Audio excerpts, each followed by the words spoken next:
Бүгін өзгөчө бир нерсени айткым келип турду сиздерге.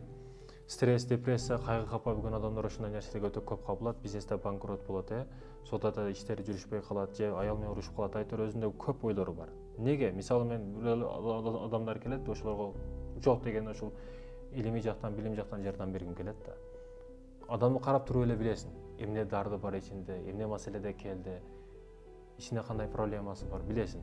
Дароо акча маселесинде, же аялы маселесинде, же балдары маселесинде адамды карап туруп билип каласың да.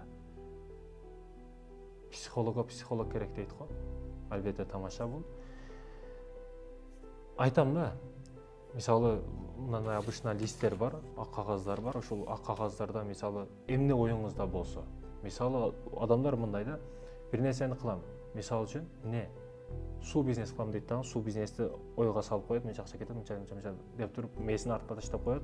Ошол ой керек учурда өзүн жеп жүрө берет да, сууду көргөндө кылыш керек эле, сууду көргөндө кылыш керек эле деп ойлонуп эле жүрө берет, бирок кылбайт. Буга окшогон ойлор миңден ашык да. Соодагерлерди карасаңыз бир миңден ашык ошондой ою бар. Жөнөкөй адамдар карасаңыз миңдеген ушундай керексиз ойлору бар.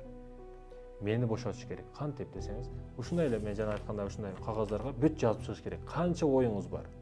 Не максаттар бар, не пландар бар? Мээдегинин бардыгын кагазга чыгарыш керек. Жазуу эмне үчүн? Мээңизге жазгандай эле болосуз да, бу жерде жазгандачы. Ошондо жазып чыгасыз дагы. Кыймыл аракет керек бул жерде. Жазып бүткөндөн кийин ошонун керектүүсүн тандайсыз, эң керектүүлөрү калат.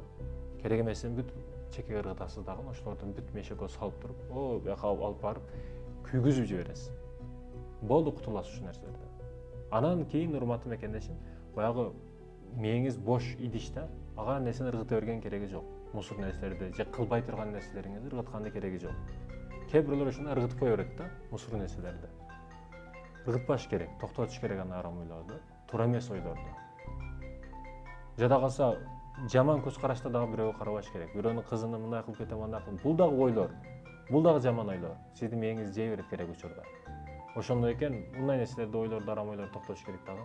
Мээге таза нерселерди киргизиш керек жалаң. Сортировка кылып, тазасын алып, арамын ташташ керек сыртка.